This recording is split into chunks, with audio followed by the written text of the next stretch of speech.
Good morning. This is Pastor Jeff, and this is our daily lectionary readings for Friday, September 30th, the last day of September. Can you believe it? We're here for our three readings. We're once again looking ahead to what's going to be coming at Sunday. So our psalm reading is Psalm 37, 1 through 9. Our Old Testament reading is 2 Kings, chapter 19, verses 8 through 20, and then we jump over to verses 35 through 37. And then our New Testament reading comes from the book of Revelations. We continue where we left off yesterday, Revelations chapter 2, verses 12 through 29. Let us listen in to the scriptures for today. Psalm 37. Don't bother your head with braggarts, or wish you could succeed like the wicked. In no time they shiver like grass clippings, and wilt like cut flowers in the sun. Get insurance with God and do a good deed. Settle down and stick to your last. Keep company with God. Get on with the best. Open up before God. Keep nothing back. He'll do whatever needs to be done. He'll validate your life in the clear light of day and stamp you with approval at high noon. Quiet down before God. Be prayerful before Him. Don't bother with those who climb the ladder, who elbow their way to the top. Brittle your anger and trash your wrath. Cool your pipes. It only makes things worse. Before long, the crooks will be bankrupt. God investors will soon own the store. Our Old Testament reading comes from the book of 2 Kings, chapter 19. We start in verse 8. The Rabbascah left and found that the king of Assyria had pulled up the stakes from Lachish, and now fighting against Libnah. Then Sennacherib heard that Terakah's king of Cush was on their way to fight against him. So he went another envoy with orders to deliver this message to Hezekiah, king of Judah. Don't let that God that you think so much of keep stringing you along with the line. Jerusalem will never fall to the king of Assyria. That's a barefaced lie. You know the track record of the kings of Assyria, country after country laid waste, devastated. And what makes you think that you are an exception? Take a good look at these wasted nations, destroyed by my ancestors. Did their gods do them any good? Look at Gozan, Haran, Rezeph, the people of Eden at Tel Assar, ruins, and what's left of the king of Hamath, the king of Arpad, the king of Sepharvaim, of Helena, or Ivah, bones. Hezekiah took the letter from the envoy and read it. He went to the temple of God and spread it out before God. And Hezekiah prayed. Oh, how he prayed. God of Israel, seated in majesty of the cherubim throne. You are the one and only God, sovereign over all kingdoms on earth, maker of heaven, maker of earth. Open your ears, God, and listen. Open your eyes and look.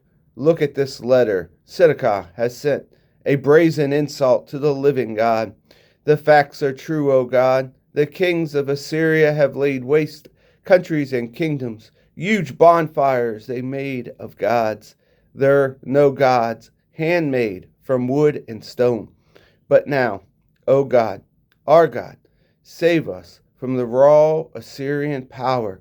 Make all the kingdoms on the earth know that you are God, the one and only God. It wasn't long before Isaiah, son of Amos, sent word to Hezekiah, God's word. You prayed to me regarding Sennacherib's king of Assyria. I heard your prayer. This is my response to him. The virgin daughter of Zion holds you in utter contempt. Daughter Jerusalem thinks that you are nothing but scum. And so it happened. That very night, an angel of God came and massacred 185,000 Assyrians. When the people of Jerusalem got up next morning, there it was, a whole camp of corpses. Sennacherib, the king of Assyria, got out of there fast, headed straight home for Nineveh, and stayed put. One day, when he was worshiping in the temple of his god Nisroch, his sons Adramach and Shadrach murdered him, and then escaped to the land of Iran. His son Esharon became the new king. Our New Testament reading comes from the book of Revelations, chapter 2, verses 12 through 29. Write this to Pergamum, to the angel of the church, the one with the sharp, biting sword draws from the sheath of his mouth. Out comes the sword's words. I see where you live, right under the shadow of Satan's throne. But you continue boldly in my name. You never once denied my name, even when the pressure was worst, when they martyred Antipas, my witness who stayed faithful to me on Satan's turf. But why do you indulge that Balaam crowd? Don't you remember that Balaam was an enemy agent, seducing Balak and sabotaging Israel's holy pilgrimage by throwing unholy parties?